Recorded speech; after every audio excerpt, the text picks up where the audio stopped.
Buenas noches o buenos días, depende de la hora que me estén viendo. Nosotros somos el equipo 1.3. Vamos a explicar la clasificación de los sistemas de producción. El equipo está integrado por Leiva Picasso Leonardo, Lona Torres Rosa Isela, Reyes Luna Brandon Yosedek, Rojas Dávalos Jacibe Sigrid, San Antonio Aparrado Emanuel y su servidor Bustos Hernández Jafet. Bueno, a continuación, mi compañera Jacibe les dará una breve explicación de lo que es un producto único. Santoyo, y junto a mi compañera nos tocó el tema de sistema de producción por producto único. Bueno, para empezar, ¿qué es este tipo de sistema? Bueno, este tipo de sistema también es llamado sistema de producción por proyectos. Se realiza a través de una serie de fases. Un ejemplo sería en la construcción de un edificio, la construcción de barcos, carreteras, cosas de ese tipo. Bueno, este tipo de producción se caracteriza porque lleva bastante tiempo planificarla y tiene un alto costo. Bueno, ese tipo de producción a menudo es asociado a un cliente en particular, el cual te da las especificaciones y obviamente tú como empresa debes de cumplir todos, así que lo que requieren, ¿no?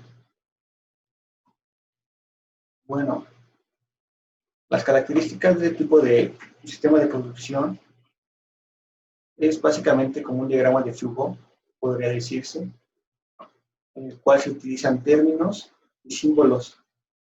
Bueno, el primero es la etapa, evento o también llamado nudo. Es el momento en el que inicia o se le pone fin a una actividad. La actividad es la operación que implica el empleo de los recursos y en estas etapas están orientadas al sentido del tiempo, o sea, las fechas en las que se va a hacer cada actividad. La otra es la ligadura, que está designada a una dependencia entre dos o más etapas. Bueno, otra característica del sistema de producción por proyecto puede tener una identidad propia, es decir, que cada producto presentará ciertas características que no se pueden comparar a otro. Y pues la primera sería que son obras de gran magnitud y de gran importancia y que configuran una red compleja de tareas o necesidades. Bueno, las ventajas. Una de ellas es, se delega o asume la responsabilidad total del sistema. Dentro del grupo de trabajo se puede compartir funciones o intercambiar puntos de vista, experiencias, cosas de ese tipo. 3. Hay capacidad de cubrir funciones de los miembros del equipo para que puedan hacerlo de manera más rápida. Bueno, y la 4 es el intercambio de experiencias, mayores posibilidades de promocionar al personal que ha cumplido con ciertas características. Y la 5 es el mayor control de la ejecución de las metas previstas y cumplimiento de los lapsos en los que se dijo que se iba a hacer una actividad y se cumplió correctamente. Bueno, ahora vamos con las desventajas. Una de ellas es el riesgo en la productividad del trabajo con inconsistencia en la distribución del mismo. Muchas veces las empresas se ponen un límite de tiempo en una fecha específica, pero si no se hace adecuadamente, pues no se cumple. Pues obviamente el tiempo estimado para cierto tipo de construcción, pues se va alargando. Eso es pérdida de, pues ahora sí que de tiempo, más que nada de recursos y de dinero. La 2 es la difícil organización para la finalización de las actividades. La 3 son los riesgos, como les repito, de no alcanzar los tiempos y los objetivos en el cierto tiempo establecido. La 4 es la posibilidad de fraude sobre las metas y los recursos del proyecto. Bueno, y mi compañera les platicará un poco de lo que es el sistema PER y cómo influye dentro de este tipo de sistema. Gracias.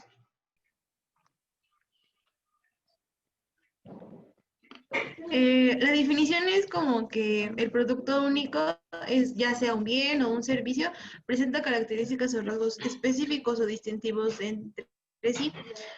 Son de apreciable magnitud e importancia, o sea, quiere decir que son muy extensos o grandes.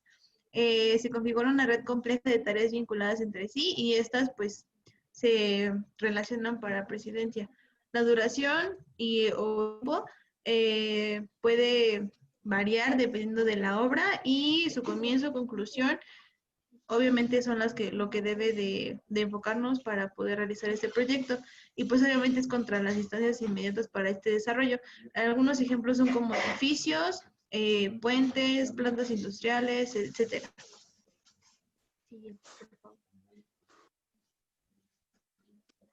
El sistema de producción de servicios pues dice que no existe un flujo de producto, la producción a menudo se hace con el cliente, el trabajo no se inicia hasta que pues el pedido se concreta, la planificación es unitaria o muy reducida porque es muy no probable que se pueda repetir esa obra, requiere operaciones y recursos variados y la secuencia de operaciones.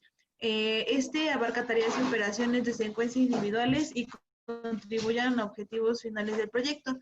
Es de alto costo y pues tiene dificultades de presentar su planificación y pues control administrativo. En la siguiente diapositiva vamos a hablar de lo que es acerca de los métodos de la planeación de proyectos y pues esta planeación, esta técnica, la primera es la PER, que es la técnica de evaluación de previsión y programas. La funcionalidad del diagrama es que es una ilustración gráfica que se interconecta en redes por medio de nodos y la dirección de cada una de las actividades pues es de acuerdo a cómo cada tarea se conecta. Para crear un diagrama se determinan las tareas que se hacen por parte del proyecto y obviamente esas tareas se vinculan. Al hacer esto, se dibujan los nodos contra las tareas en forma de línea o punteada de acuerdo a la importancia de la tarea. Para aplicar este diagrama, obviamente se debe determinar el camino crítico del proyecto, o sea, si puede haber como cosas que puedan no permitir realizar el proyecto y evidenciar la dependencia de las tareas. Obviamente, al término se colocan los tiempos y se realiza un promedio para el tiempo que se necesita desarrollar ese proyecto. En la siguiente diapositiva, pues obviamente vemos acerca de lo que son las estadísticas de los tiempos y las fórmulas que se deben emplear para dicha técnica, perdón. En la siguiente vamos a ver un ejemplo que tiene que ver, vamos a ver el tiempo optimista, tiempo más probable y tiempo pesimista. Esos tiempos son los que se recalcan básicamente como en la lista que tenemos, como el diagrama que tenemos. Entonces, el tiempo optimista quiere decir que puede ser un tiempo mínimo o más corto en realizar esa actividad y se señala con la letra A. En el segundo de tiempo más probable, la tarea es más probable a repetirse y por eso se le otorga la letra M. El tiempo pesimista tiene que ver con un periodo más largo entre una tarea y otra y son condiciones muy desfavorables, por lo tanto se simboliza con la letra B. El tiempo esperado de una actividad, esa es como otra de las fórmulas que podemos emplear para esta técnica. Y obviamente las ventajas son que la evaluación del tiempo de desarrollo del proyecto es mejor, brinda mejor organización a las organizaciones, a las actividades, es útil para el análisis de El análisis sirve como proyecto en la implementación de los principios de administración, promueve una comunicación más asertiva del equipo de trabajo. Las desventajas son que obviamente cumple con los tiempos, pero no se considera el ámbito financiero. Esto tiende a ser muy costoso por todos los estudios y todo lo que se tiene que realizar. La adaptación a los cambios es muy complicada porque se supone que si ya estamos haciendo una lista de tareas, al momento de poner otra, va a ser más complicado agregar otra que no estaba contemplada, obviamente va a generar igual costos. Y pues debe ser muy preciso porque si no, se pueden crear cuellos de botellas y obviamente pues, se traduce en más dinero. Para que este diagrama sea 100% confiable, pues obviamente se necesita experiencia. De lo contrario, pues no vamos a ver como visualización a un panorama mucho más amplio y entonces vamos a cerrarnos mucho y obviamente se traduce en más dinero. Se necesita mucho mantenimiento para esta ejecución y pues esa mayor cantidad de recursos para el sostenimiento de este proyecto. Entonces, es costoso, pero es muy bueno, es muy efectivo, pero pues obviamente se tendría que visualizar bien con la empresa. Ahora sí, en la siguiente diapositiva vamos a ver un ejemplo. Es así como se visualiza el diagrama PERT. Vemos que es más o menos, podemos relacionarlo con los diagramas de recorrido y todo eso. En este ejemplo, pues se ve que las tareas, la 1, la 2, la 4 y la 8, pues deben ser completadas de manera secuencial. Y por ende, esas son llamadas tareas dependientes o en serio. O sea, quiere decir que estas son consecutivas. Si no se hace la primera, no se hace la siguiente. Entre las tareas, en los nodos 1 y 2 y los nodos 1 y 3, esas tareas dependen de sí y la terminación de las mismas, o sea que esas tareas son paralelas o recurrentes, deben de realizarse al mismo tiempo. Las tareas que se representan con flechas punteadas se conoce como ficticias. Eso quiere decir que para completarse no se necesitan recursos. Y entonces ahí vemos un ejemplo que la flecha punteada que señala los nodos 6 y 9 indican que el escritor debe ser convertido antes de que el test del usuario pueda llevarse a cabo, pero que los recursos y el tiempo requeridos para que pueda preparar una prueba de usuario, o sea, pues escribir el manual del usuario y formar el mismo, no es, está en otra ruta, perdón. Y los números en los lados opuestos en las flechas indican un tiempo asignado a la tarea. Entonces, es así como se visualiza y es así como se puede leer. La siguiente técnica es un método de ruta crítica. Este método determina las actividades que son más críticas y tiende a ser como que una flexibilidad total. Este es un algoritmo matemático que sirve para programar una serie de actividades de cada proyecto y los pasos para definirlos es enumerar todas las tareas que hay, formar las actividades y ver las secuencias que tienen, si dependen o no dependen de otra, y tomar la técnica de cualquier diagrama. En este caso, el ejemplo que vemos es de la técnica del diagrama de Gantt, y entonces ahí se visualiza mejor. En la siguiente diapositiva vamos a poder ver lo que es, bueno, el siguiente es el modelo, que viene siendo lo mismo, y las limitaciones de los recursos. Es muy importante ver como qué es lo que nos limita. Es muy parecido al diagrama PERT, pero lo que tiene es que este es más preciso en cuanto a los tiempos y es más rápido. Las limitaciones de recursos pueden ser que ocupemos la ruta de los recursos críticos, que eso permite la inclusión de los recursos relacionados con cada actividad. Un programa equilibrado para estos recursos puede incluir demoras debidas o obstáculos provocados por los mismos. Entonces, para el cálculo de esa duración de proyecto, se considera la duración estimada de cada actividad. El segundo es establecer el momento de inicio aproximado para cada tarea. Y el tercero es que añade la duración a la hora del inicio. ¿Cómo se traduce esto? Lo vemos en la siguiente tabla. Entonces ahí esta persona tiene una tarea, una lista de cosas que tiene que realizar. Posteriormente se pone la duración de cada tiempo y al momento de iniciar cada tarea, antes de hacer eso, debemos de colocar la suma de los tiempos para ver en qué tiempo se realiza toda esta actividad. Y entonces, por ejemplo, si me tardo 2 horas, ya voy a acomodarlo en el tiempo preciso para poder hacer las cosas y digo, pues en la mañana me da más tiempo, pues entonces lo voy a poner como a las 9 de la mañana, como está aquí. Entonces, de 9 a 10:25 de la mañana yo ya estaré acabando esta actividad porque ya está controlada la lista. Debes de siempre controlar las tareas paralelas, las que se realizan o que se pueden realizar al mismo tiempo. En la siguiente diapositiva vamos a poder ver lo que es un ejemplo, y pues este ejemplo tiene que ver con que una pareja pues dice que van a poner unas cortinas en la ventana. Entonces esta persona pues tiene que hacer los hoyos en la pared, tiene que buscar las persianas, eh, tiene que colocar a lo mejor, no sé, el palito en el que el que se coloca. Y lo que hace la pareja es, bueno, su novia, es buscar las cortinas y en dónde, como, de qué manera las va a colocar. Entonces, esas tareas se pueden realizar, por ejemplo, si lo visualizamos de la siguiente manera, no se pueden colgar las cortinas si no se pone primero los hoyitos y como el lugar donde va a ir la cortina. Entonces eso quiere decir que esa tarea se debe realizar posteriormente, pero que sí se puede hacer en lo que el novio hace un hoyito, la novia hace el otro y entonces ya se juntan las tareas paralelas y ya pueden realizar esa acción. Entonces así es como vemos cómo se pueden realizar dichas cosas y cómo se pueden aplicar esas técnicas en el sistema de producción único. Para seguir, va a ser la producción de lotes con mi compañera o mi compañero, Leiva o Rosa Isela.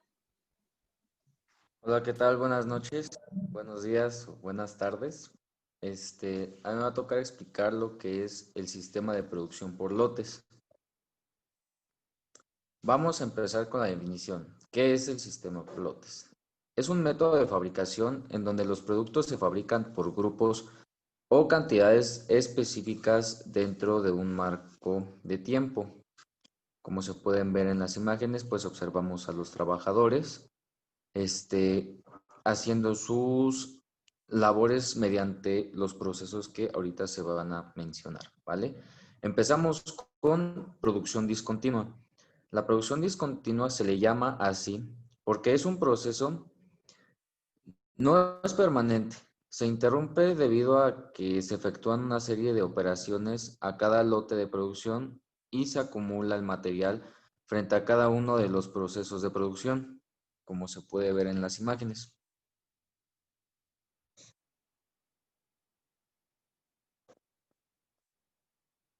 ¿Cuándo se usa? Se utiliza para muchos tipos de fabricación que pueden necesitar cantidades más pequeñas de producción de una vez para garantizar estándares de calidad específicos o cambios en el proceso. Ejemplos: los sopladores industriales, los motores eléctricos y la impresión de libros. Aquí se pueden ver en las imágenes, se pueden ver los sopladores, el motor eléctrico y la impresión de los libros. Características. Una de las características que es muy importante para las empresas es la reducción del costo de los procesos. Al reducir, obviamente, va a generar todavía más ganancias en una empresa, lo que va a hacer que pues tengamos todavía más ganancias, más producción, lo que va a llevar a generarle más ganancias a la empresa en la que estemos laborando, perdón. El segundo es sistema por empuje. El tercero es tamaño del lote. El cuarto es cambios en producto. Ese también es muy importante. Poder modificar algún producto para hacerlo todavía mejor. El siguiente es cambio lento en las máquinas. Y por último es mayor espacio físico.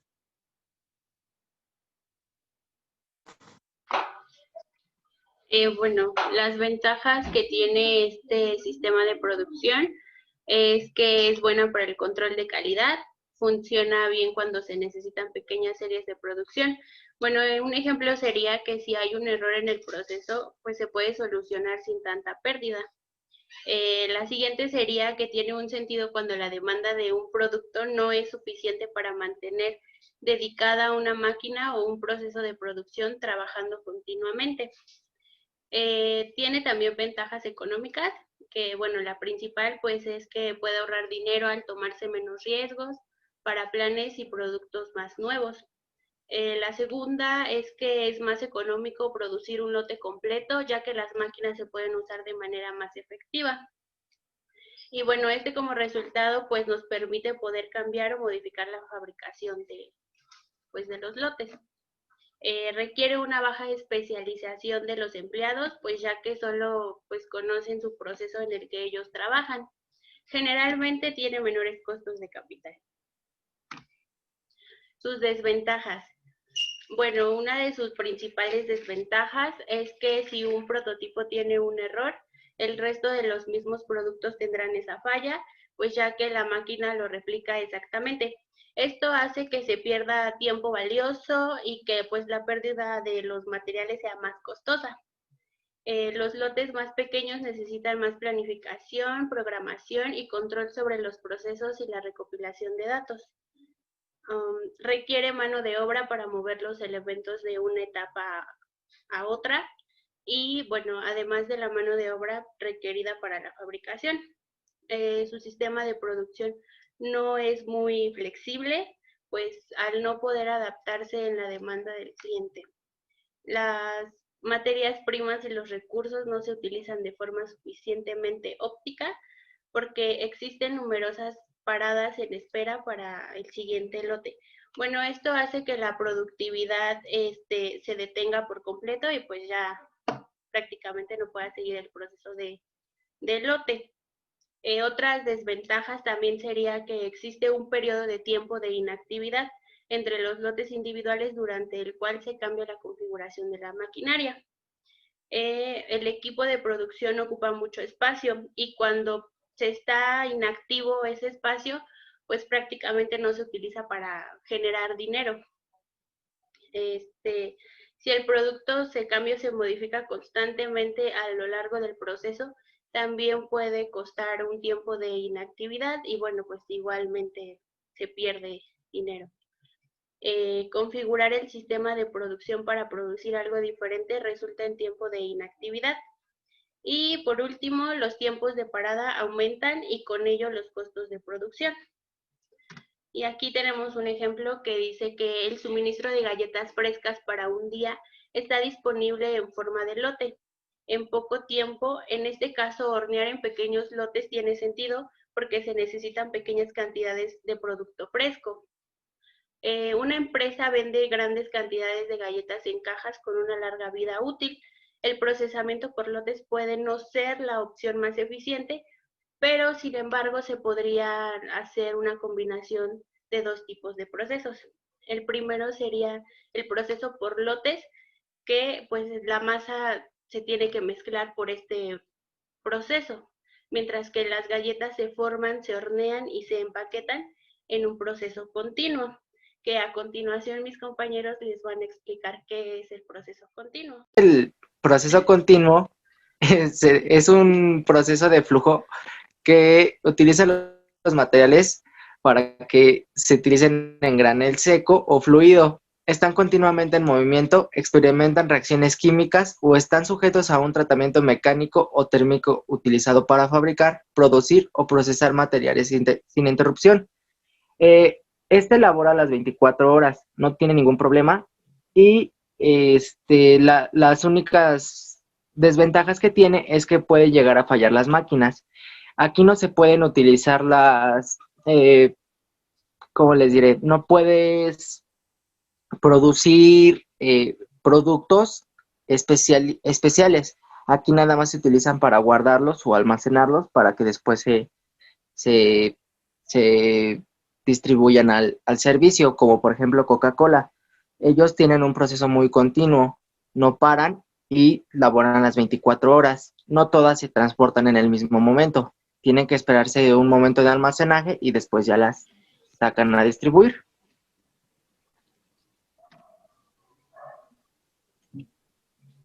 Las características de este proceso continuo son la cantidad de producción, que suele ser enorme, y los bienes se producen con respecto a una demanda pronosticada.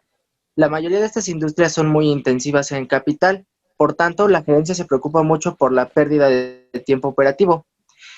El tercer paso sería el diseño. El proceso de conversión y la secuencia de operaciones de producto están estandardizados, es decir, se producen productos similares. Estos tienen gran demanda durante todo el año. 4. La maquinaria y el equipo de producción se ajustan de acuerdo con el patrón de diseño del producto. Como les digo, sus características es que no puede llegar a fallar muy seguido. tienen un proceso continuo y la única manera de que paren es cuando una máquina llega a fallar. Entonces la arreglan y tiene que volver a procesarse todo el proceso. Pero aquí no, como les digo, no tienen una cierta cantidad o labor para fabricar, no. Aquí tiene que ser continuo a las 24 horas. Hola y buenas noches, mi nombre es Brandon y yo les voy a explicar lo que son los tipos de producción. Para empezar tenemos el producción en masa. Se fabrica en grandes cantidades solo un tipo de producto o máximo de 2 o 3 tipos, ya que no hace mucho hincapié en los pedidos de los consumidores. Las características que tienen en el producción en masa es que va en un sistema estandarizado del producto con un proceso de materiales y máquina y el flujo interrumpido de materiales. Algunos ejemplos, o más bien donde se ocupa la producción en masa, puede ser en una industria de automóviles o en cantidades grandes. Lo que produce es que la economía es pero muy grande, en altas de escala y de volumen. El siguiente que sería el producción por proceso. Estos se combinan dos o más componentes. Perdón. En el sistema se utiliza para la fabricación de aquellos artículos cuya demanda es continua y de alta. En el caso, la materia prima es única, se puede transformar en diferentes tipos de productos en diferentes etapas de proceso de producción. Un ejemplo sería el procesamiento del petróleo crudo en una refinería. Se obtiene queroseno, gasolina, etcétera, en diferentes etapas de producción. El siguiente que sería el producción por ensamble. Se combinan dos o más componentes para fabricar un producto determinado. Las piezas se unen en subconjuntos o en un conjunto final. Es particularmente útil cuando se produce en variedad limitada de productos similares en una escala masiva o lotes bastante grandes. Las ventajas que tienen en este tipo de producción es que se requieren pocas instrucciones de trabajo y se requiere menos de espacio de almacenamiento. La calidad de producción se mantiene uniforme porque cada desarrollo es su habilidad a través de la repetición del trabajo. A medida que se minimizan los costos de manejo de materiales, se pueden hacer a un uso completo de la automatización. El inventario de trabajo en un proceso mínimo, se requieren pocas instrucciones de trabajo y la calidad de la producción se mantiene uniforme. Y algunas desventajas que tiene es que son fuertes pérdidas durante los periodos de flujos de demanda, mantenimiento rígido de las máquinas, no se pueden satisfacer los gustos de los clientes ya que solo se fabrica un producto estándar. Difícil de adaptarse a nuevas situaciones y especificaciones. Se requieren máquinas y herramientas de propósito especial.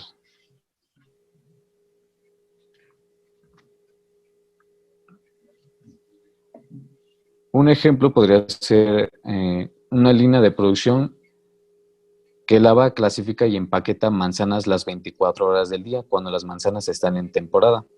Quiere decir que esto va a ser, como dice el nombre, una producción continua. Ya se sabe que la industria se trabaja con manzanas, entonces lo único que se va a producir son manzanas en cantidades grandes o en cantidades mínimas. Ya sea, no sé, con una caja de 24 manzanas se va a llevar no sé, a los centros comerciales y los centros comerciales van a hacer lo que es la negociación para cuántas cajas se necesitan y cuánto va a ser el producto neto que se va a adquirir. Pues creo que esto sería todo. Espero que hayamos explicado bien. Si no, pues una disculpa. Pero sería todo por el momento. Gracias, bonita noche.